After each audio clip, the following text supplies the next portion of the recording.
This is WOMMLP operating out of Burlington, Vermont, 105.9 The Radiator. Good evening, it's The Rocket Shop. I'm your host, Tom Proctor, and with me tonight is Sophie Patenaude. Hello. Hello, hello. What should I say? AKA Philosophy. Philosopher. Philosopher. I asked you 3 times before we started, and I still got it wrong. It's totally fine. Well, we like kicking it off with a song, so what have you got for us? I got a song. It's about a dream, I'm pretty sure. It's about a ghost, and it takes me on adventures. Should I just play it? Well, what's it called? I think it's called Hold Your Heart. Okay. Well, take it away. Thank you.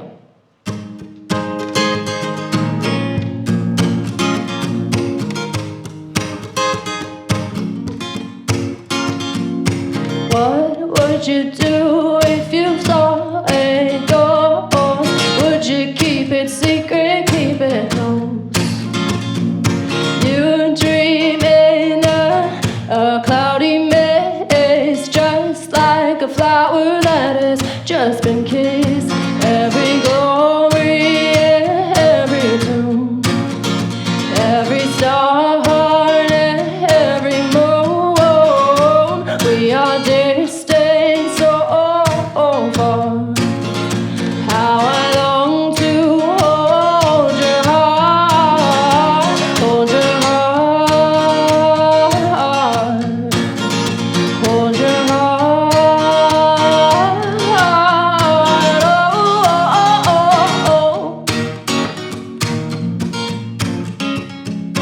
Was I just an idle queen?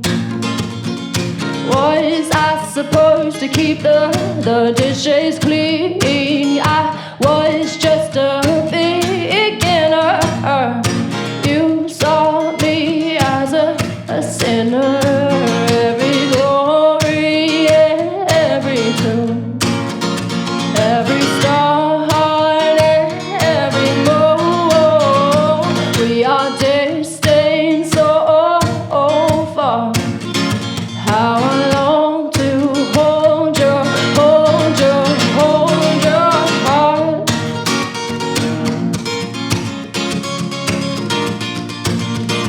Every glory, every tomb, every star, every moon, we are distant so far.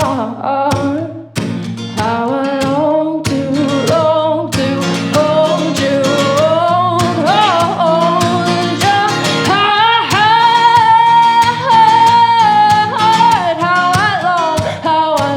How I long to hold. Was I just an idle queen? Was I supposed to keep the dishes clean? I will never know, 'cause I fell through that window.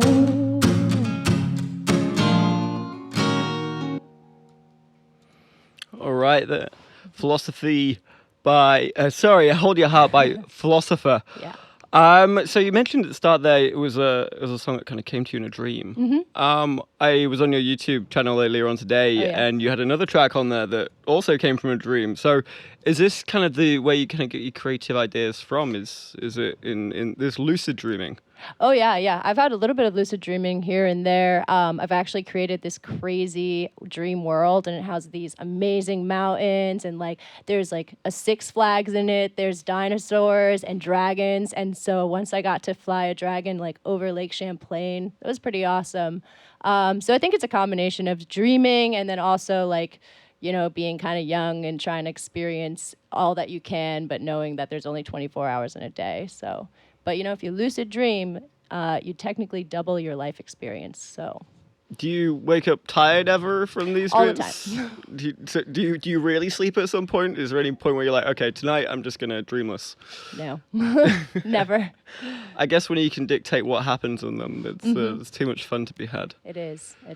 What came first, the lucid dreaming or the music? Music. Music. Yeah, I've been writing since I was 5 and then playing guitar since middle school. I don't know how old you are in middle school, to be honest. I think I'm past that, that grade is that age kind of age, so I have no idea. But I just wrote a lot of poetry, a lot of nonfiction, and then I just picked up the guitar and I was like, wait a second, I have lyrics and I have a guitar. I think that's a good combination for a song. When was the first time you woke up from a lucid dream and realized you had a song of it? Or did you create the song in the dream itself? No, I didn't create. That would have been cool, actually. I should try to see if I can do that. But I was doing this flying dream, and I ended up being over a bunch of gypsies or like traveling folk. And it was like right down the street from where I was, like sleeping. And I had to like jump over them to fly, and it was really weird. And I don't think I wrote a song about it, but I definitely wrote some like traveling story where I ended up just going with them and seeing where they took me. So. Which actually feeds into my next song, because that's kind of like the conversation with yourself to put yourself out of your comfort zone, but then also realizing you're uncomfortable when you're outside your comfort zone. Do you often find that tracks kind of meld into other tracks, almost like a prog rock kind of thing? Is there like an overarching story that you're telling? Not really. Most of my stuff is actually improv. And then I just kind of go with it. And I'm getting better at editing, which is really important. But a lot of it just kind of happens. Yeah. Well, tell me a little bit more about the improvisation. I did see on your bio that improvisation is kind of the core to what you create. Mm-hmm. Obviously, that first track, it sounds like it sounds like a whole track to me. Yeah. Was that improvised or was that? This one? Yeah, this one was improv, written down, and not changed. Okay, so that the first time so I guess what I'm asking is, what do you class as improvisation? What do I classify it as? Yeah. Just kind of putting a melody and lyrics to anything, basically. I like to do open mics and say, give me a word or an idea, and then whatever the band wants to play, and then I create the story on top of it. I think that comes from my mom was in theater, and so she kind of exposed me to music in a story form. And then I was not really a theater kid, so I was like, all right, I think I'll pick up the guitar, maybe be a little bit cooler. And I have theater friends, so hopefully no one takes offense to that. But yeah, I definitely have always been somebody who wants to tell a story but doesn't really want to think about it. I see. I guess it kind of blurs that line between, actually sitting down and writing a song mm-hmm. and improv. I guess when you're sat in like a coffee shop or a bar mm-hmm. and creating it on the spot, that mm-hmm. sounds like improv. Once it's down and then you play it over and over again, at what point does it stop being improv and start just being a song as in a traditional manner? Yeah, that's a good question. I think a lot of them I can pretend that they're finished if I'm performing them, but there's always going to be iterations. So maybe there is no line, maybe it just isn't at the same time. And as you said that your mom kind of got you into this kind of way of thinking, but you started writing songs at a very early age. I'm assuming the writing of songs kind of came first. Mm-hmm. When did you first start trying out this improv, and how did it sound when you first started doing it? Oh, I have recordings and I can't even listen to them. I think it's because the voice is like really off, but that's fine. That's kind of shows improvement, I guess, and keeps you humble.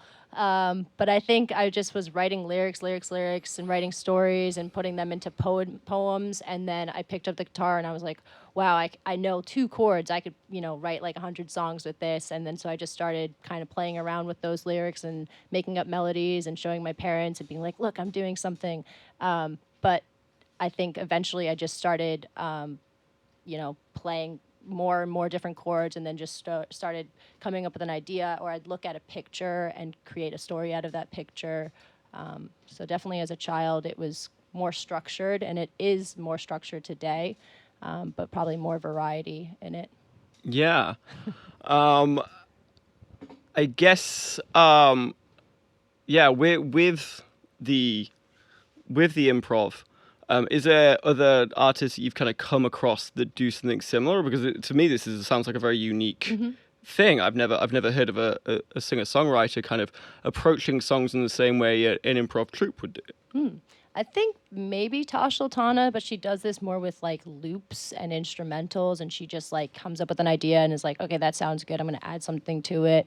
But yeah, definitely not a lot of musicians that I personally know who do that, but instrumentally, you can say, give me some minor or something that's dark and kind of feels like a storm's coming, and they'll play it. I know, some saxophone players here and there, and like people who are really good at piano, and it's unbelievable what they can do.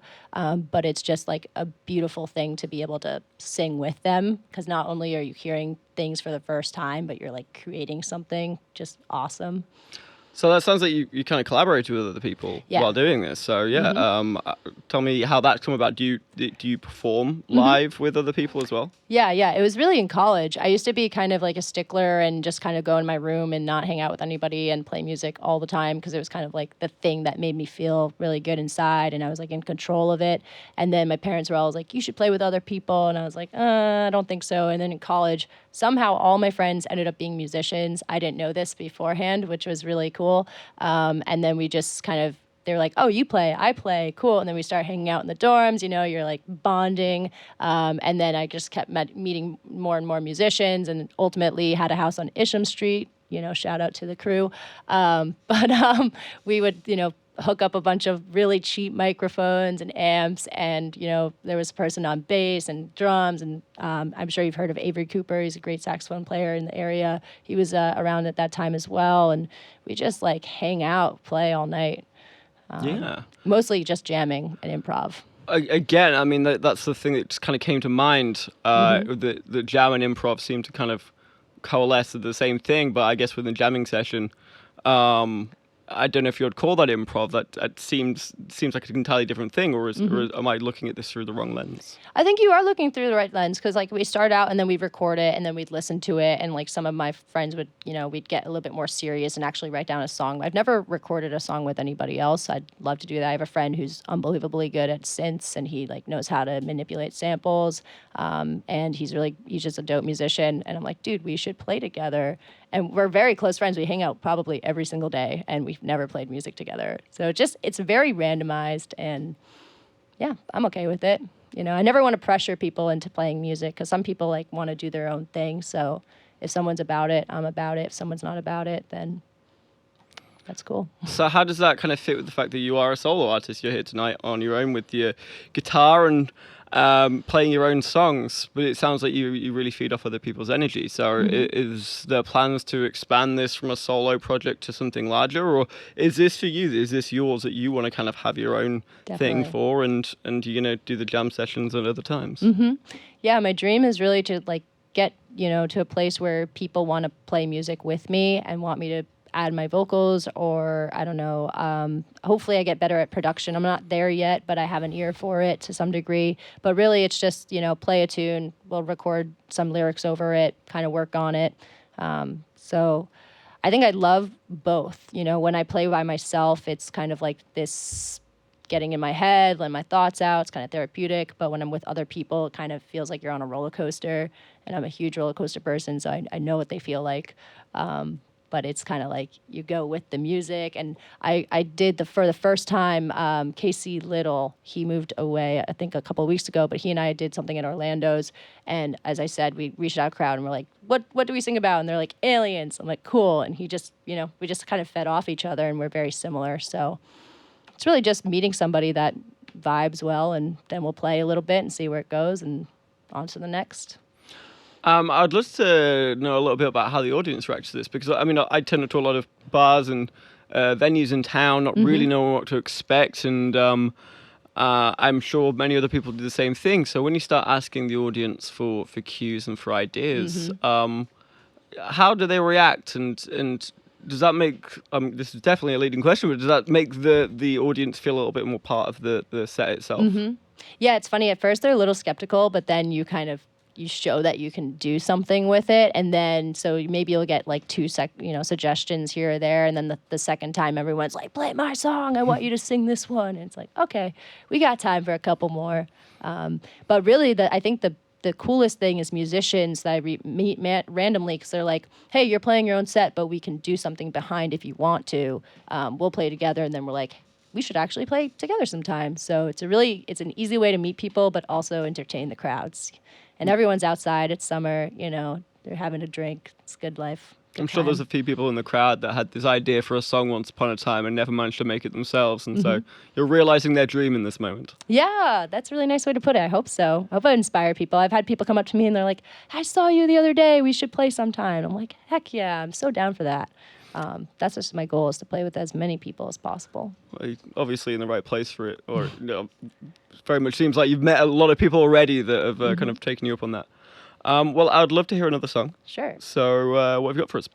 Yeah, so this one is about, this is called All Night, and it's so it's called All Night, and it's about wanting to do something new and like exciting, and it's a really interesting time for that because I'm like kind of in this place of maybe getting a new job, maybe not, we'll see, but it's pretty exciting, and I'm like, I got to put myself out of my comfort zone, and so even though it's kind of like, I don't want you doing this, the you is myself. And I do a lot of that where I kind of have conversations with myself, and it's probably because in real life I talk to myself. So, and dreams, you're experiencing your own mind. So that's probably where it comes from. All right, we'll take it away. Cool.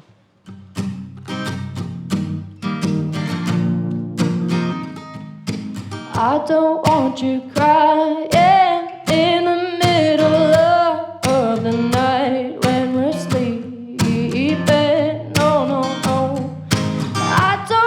You hurting, darling, what you doing, staying up all night, all night. If we could just run away, do you think you'd go with me, just go with me? If we could find a shiny car and drive far, we could go to a new galaxy, but I see it in your eyes, you're terrified. Oh, oh, oh. And I don't want you crying in the middle of the night when we're sleeping. Oh, oh, oh. I don't want you hurting, darling, what you doing, staying up all night. Oh, no, no, no, no, no, no.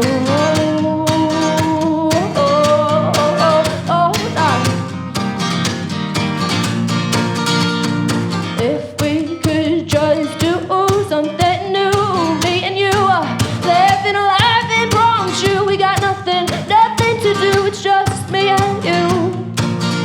But I see it in your eyes, you're terrified,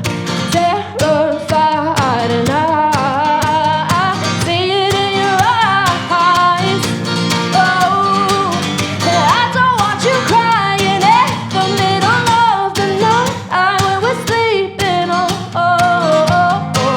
I don't want you hurting, darling, what you doing, staying up all night. Oh, no, no, no, no, no, no. Oh, oh, oh, all night, all night, all night, all night.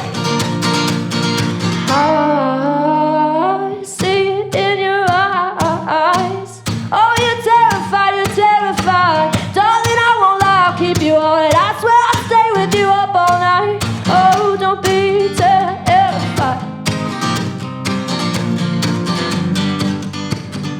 I don't want you crying in the middle of the night when we are sleeping, when we're sleeping. Oh, and I don't want you crying, I don't want you staying up all night, darling. Oh, I don't want you crying in the middle of the night when we're sleeping. Oh, I don't want you hurting, darling, what you doing, staying up all night. Oh, no, no, no, no, no.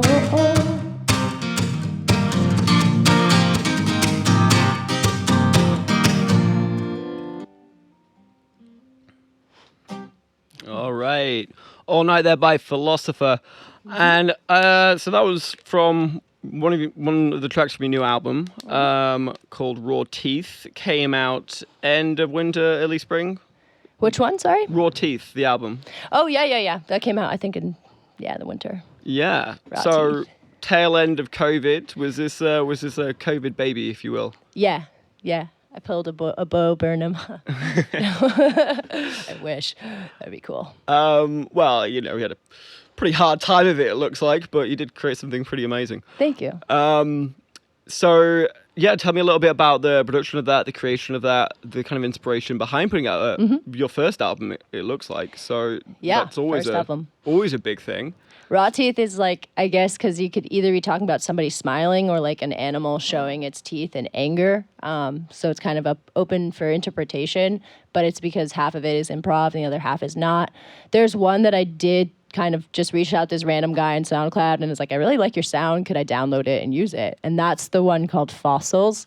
So it sounds a little bit more professional than the others, but that's totally fine. So I kind of just had like a bunch of songs that I've been like, I need to put effort into these and put it on an album and just put myself out there, learn how much I don't know about recording music, which was a big thing of learning actually. But since then I was like, I'm going to try to start looping stuff in GarageBand and getting a little bit more excited. So yeah, it's kind of going back to your other question, if the songs all work together, and it's really just because they were the ones that I've been playing for so long. So that's really the only reason that they're there. And hopefully I get to a place where I'm like, I think, sorry, Mom, I'm going to say this on radio, but I think it would be really cool to do like a song interpretation of different like things that affect your mind. And kind of like, there's a couple good, authors that do that. And like, not that I want to be necessarily the one doing any of those, but it would be interesting to have like an album devoted to improv, instrumental, like each song represents a different, whether it's eating food or watching a sunrise. Or all the mind-altering substances. Yes, exactly. I see. So kind of a Timothy Leary, but as an album. I don't know that person, but I won't lie and pretend I do. But you've also got really great artwork for the album cover. Thank you. Just looking at it on Spotify right now, you've obviously got an eye for really nice design. Did you take this photo yourself? Of me as a child? With the balloons? It looks fantastic. No, I didn't take that. That was just, I was in my grandma's, basement and just going through all the old photos, and I found that, and I was like, that's an album cover. Like, I don't know why, but it just was like, that's going to be an album cover. Oh, it works so well. It does. Yeah. It's goofy. It's like, I'm a child at heart, so I wanted to be like represented as that. And the kind of anonymity you have with all the balloons covering your face. Obviously, we're just speaking about an album cover right now, so it's very difficult for people listening to understand. Go check it out. Go to Spotify and check out Philosopher, spell Philosophyre. It's a great album as well. So what's the reception been like? I think okay. Pretty good. I think there's definitely a direct correlation between engagement on Instagram and trying to be more present on social media with streams and followers. It was really cool. I was actually like pretty popular for a second in Finland, just like a bunch of cities for some reason. I was like, that's really cool. Hopefully they'll invite me out there. I've always wanted to visit. But that was like a random thing I would never have expected. I wish I knew the name of this artist, but there was apparently some artist a couple, decades ago who nobody in America knew, but everybody in like Japan was like obsessed with this person. And I'm like, that would be kind of cool to have some random country just like obsessed with you. I think especially so because then you could come back to America and you'd just be a regular person again. And then anytime you need that fame fix, you could just hop on a plane. Yeah, it's a real life Hannah Montana type of deal. Right. Yeah, so first album out the way. What did you learn from that you might be taking to your second album? Or am I being presumptuous here that a second album will be coming? Definitely want to do a second album. I think the biggest thing is vocals. Like, it's kind of, admittedly, it's hard to understand myself. I'm using voice recording app on the iPhone 6, so it's not even like the latest technology.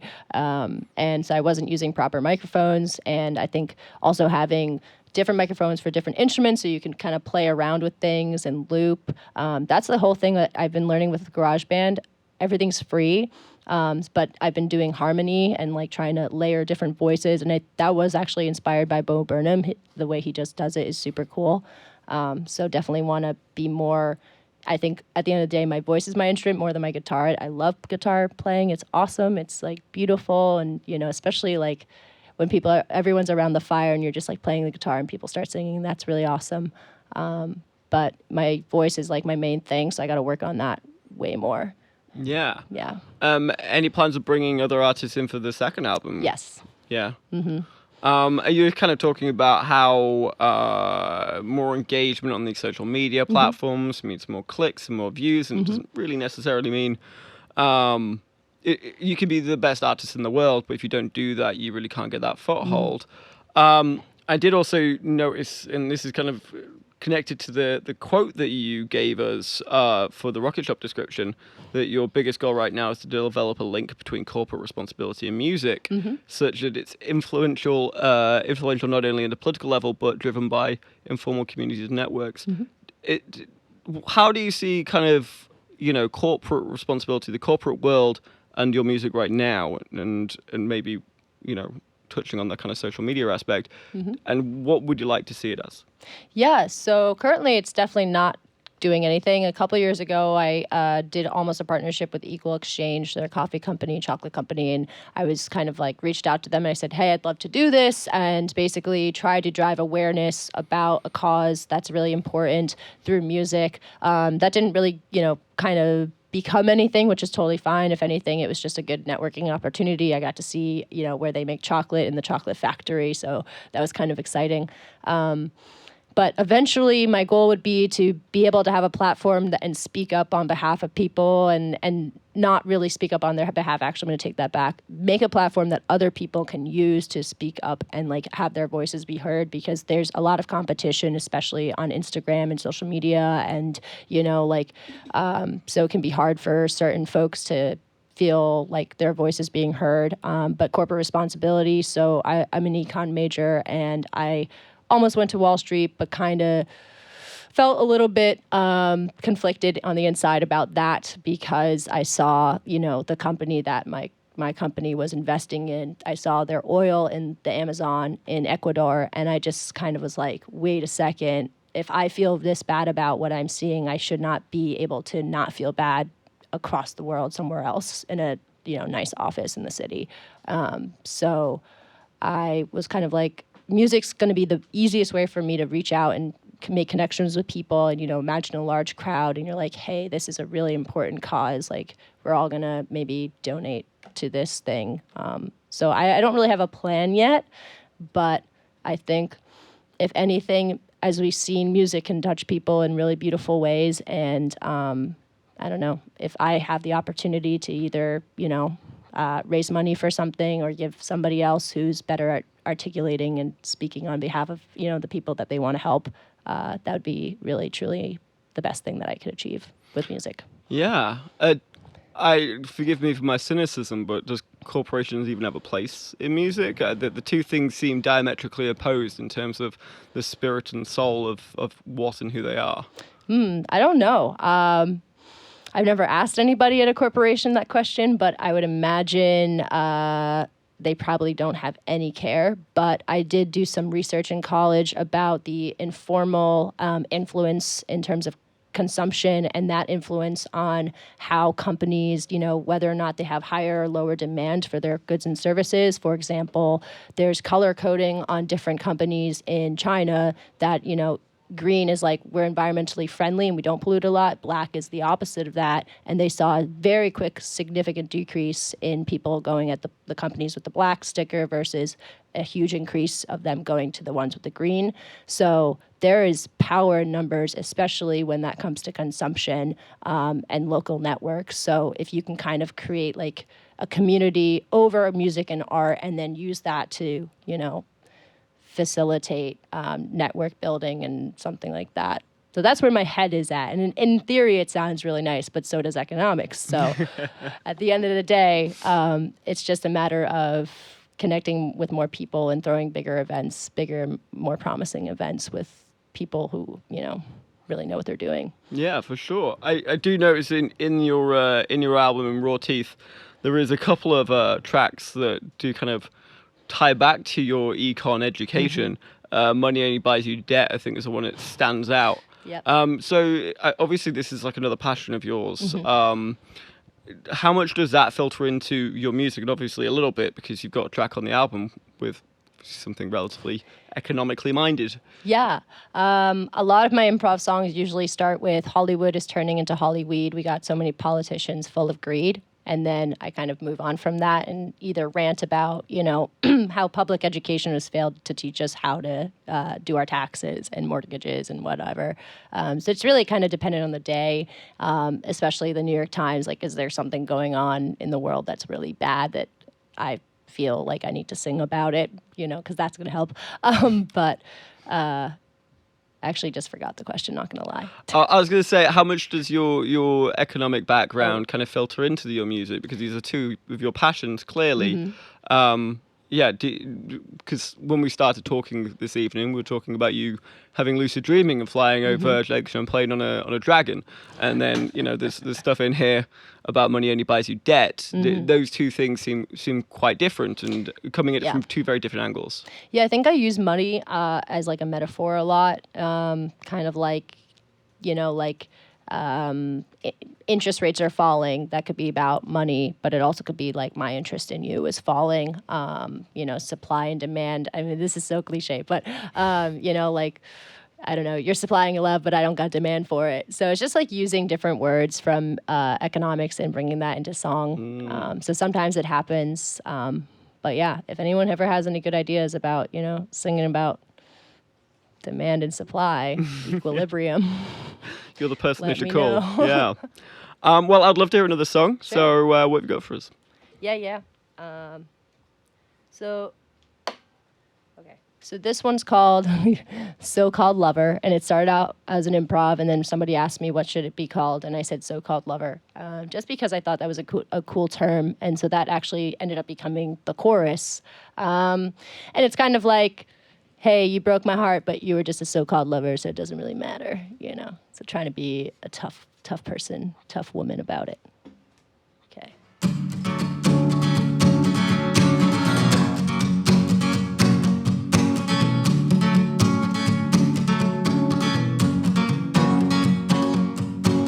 Will you love me again? 'Cause I'm still falling from the stars with a heavy heart. Oh, there's nothing left for me and you, nothing left for us to do. Trying so hard, but darling, you are so confused. Oh, there's no love left for a so-called lover like you. Ooh, there's no love left for a so-called lover like you. Got my head deep in the ocean. I love the feeling. I'm addicted to devotion. Oh, I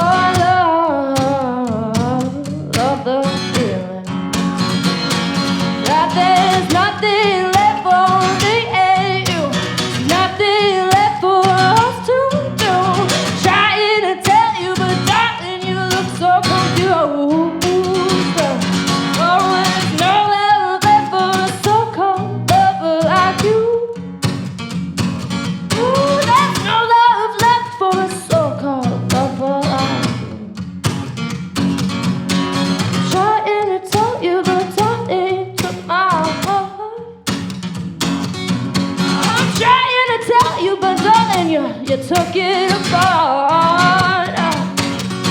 And I'm trying so hard, and I just don't know what to do. Oh, 'cause there's no love left, no love left for a so-called lover like you.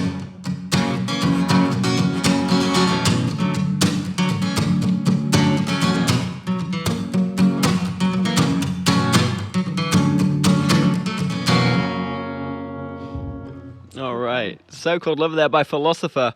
That song, very bluesy.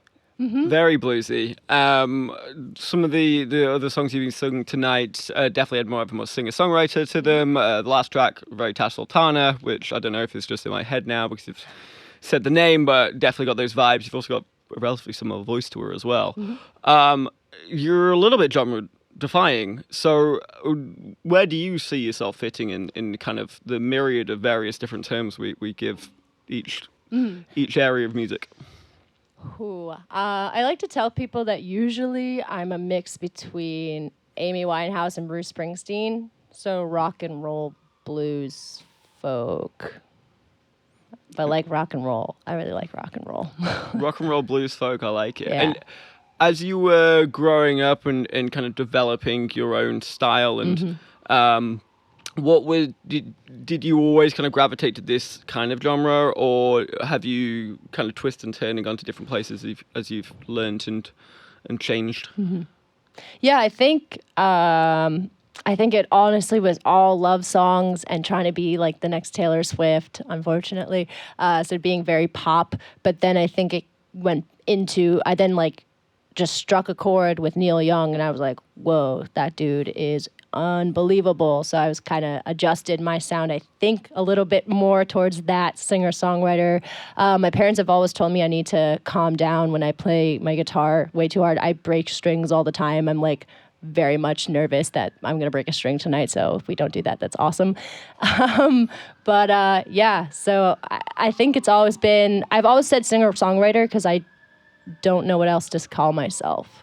It's a great catch-all term, if I'm honest with you. It can really run the gamut in terms of what that actually means. I'm talking to another artist the other day, and at the end of the day, most front people are singer-songwriters, regardless of what they're playing. You mentioned that your parents tell you to stop strumming your strings so hard. You said that your mum was in theatre, right? Are they musicians as well? No. No, my mom was on the board of Gilbert and Sullivan, New York players at Gilbert and Sullivan. My father was super into Bruce Springsteen, but also like African music. And so I think it was like that combination of story and like instrumental melody stuff. And like maybe that's why I don't pronounce and articulate well, because I'd never understood any of the lyrics. I was like, you don't need to know the words. You just got to... I'm fully with you on that one. I barely ever listen to lyrics. It's more the feeling that comes out that I'm resonating with. You hear that, Mom? You seem aware of the fact that, you know, for you, enunciation and lyrics are not, I wouldn't say not a strong suit, to be honest. I can hear what you're saying. Does that change the way that you kind of write songs? Is it the lyrics you're writing, you know, you're the only one that's going to really hear them or feel that you're the only one that's going to hear them, and so you kind of sing them in a different way in order to bring that across to an audience? Or are you really wanting people to know your lyrics and kind of dig into that psyche or that dream that you had? Sometimes I want them to know, but at the same time, like I write in metaphors a lot, so only I really know what those words mean. It kind of depends. Like if I'm just writing lyrics down, I might never share them with the world and maybe never make them into a song, just like if something's happening at that certain point. But with kind of like using the loops in GarageBand and like singing the song, I'm like, okay, I want people to know these lyrics. So it's a challenge to write with like a structure instead of just writing whatever comes out. So I definitely hope my newer songs, especially, you know, people can understand the words and sing along to them, because that's really important. That feeling, you know, of just like driving down the highway and the windows are down, you're singing to your favorite song or screaming to it, depending on the day. So yeah, I think I would love for people to see the lyrics, and I definitely got to be more proactive about sharing those somewhere and, you know, getting those more easily accessible. But sometimes, you know, with improv, it's just really what rhymes, what goes with this, you know, the syllables. I do count syllables when I write songs. Like, is this going to be 8 syllables versus 6? So I do have a little bit, but that's really just for the melody and not necessarily the words. Is that kind of a development from where your poetry was and the way that kind of a poem would fit together in the way that it kind of flows? Yeah, I think so. Because I've taken many poetry classes, but I've never actually been taught how to write a poem. Interesting. What do you do in a poetry class then? You write poems and read them to each other. But you don't get taught how to write a poem? Not in my experience. Oh, interesting. Yeah, I liked it though. It was easy and kind of fun, you know? Yeah. But I think back and I'm like, I actually don't know like what different types of poems there are and like how to actually structure any of them. So none of mine, they're all free flowing. It's all good. I see. I mean, that does sound like a fun class, to be honest. Yeah. You wanted to get into the technicalities of it, the history, the nitty gritty. Maybe. There's definitely the Beat Generation poetry. Like my grandfather used to hang out with some of the Beat poets, so he has like all their collections, and I've been fortunate to like read some of them, and they're all about living on the road and maybe rock climbing here or there, and just like living without fear. And that's my main goal, is to not be afraid to say yes to things that come my way and just take life by the horns. I don't know. I gotta say, your family sounds fascinating. Could they come in next week and we just interview every single one of them? Sure. Granddad's, part of the beat poetry movement. Mother's part of the Government Sullivan troupe. Yeah. I'm sure they would love to do that. Probably several stories we can dig into there. Oh, yeah. It's all we've really got time for tonight. But before I let you play your last song, how do people find you? How do people listen to your music? Sure, yeah. So Philosopher, Philosphyre.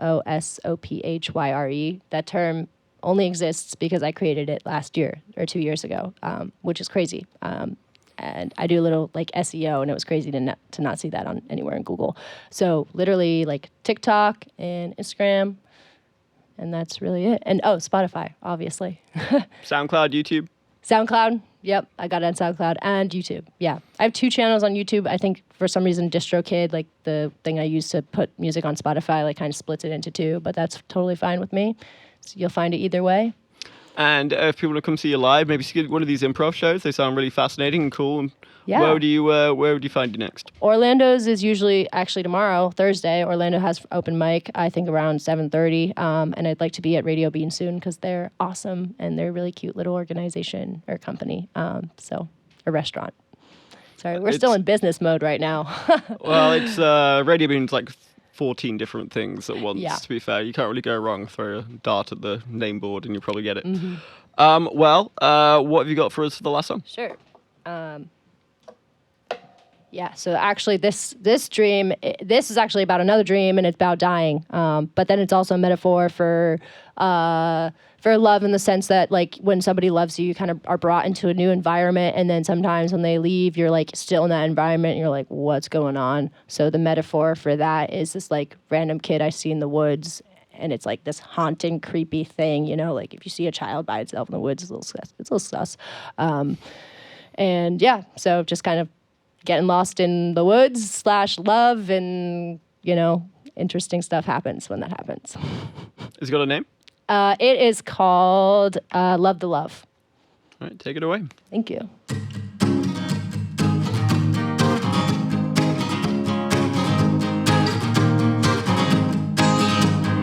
I saw a kid running through the woods. Looked like they were running for good.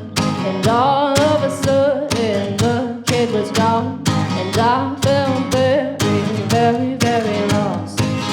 So where do we go when we lose hope? What do we see in misery? Well, maybe it just don't matter. Whatever comes after, maybe we just got to love the love.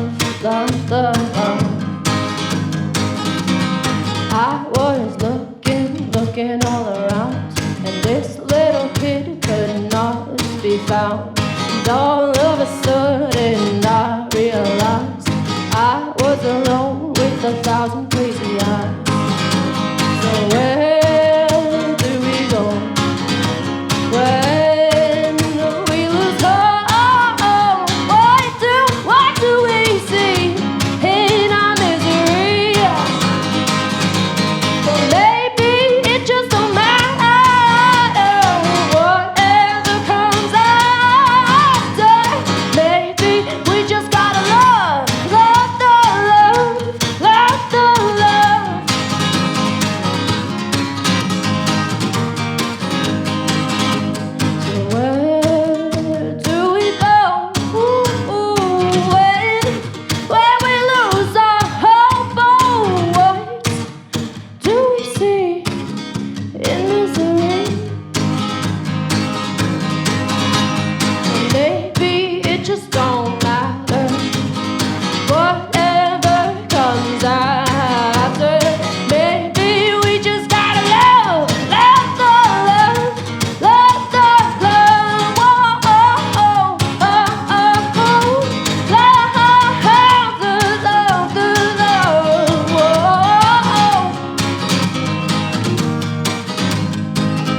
And I was looking all around, and I couldn't find this kid. And I don't know what I did to end up in such a silly dream. Or maybe it was real, or so it seemed. All right, philosopher there, aka Sophie Patenaude, finishes off with Love to Love. Thank you so much for coming in. Thank you. This is awesome. Can't wait till next time. Yeah, come again. Well, as I said, that's all we've got time for tonight. Check us out next week. We're going to have Ivor May back in the studio. But for now, this has been 105.9 The Radiator at The Rocket Shop. I've been your host, Tom Proctor, and good night. Woo! Yeah. Thanks, y'all.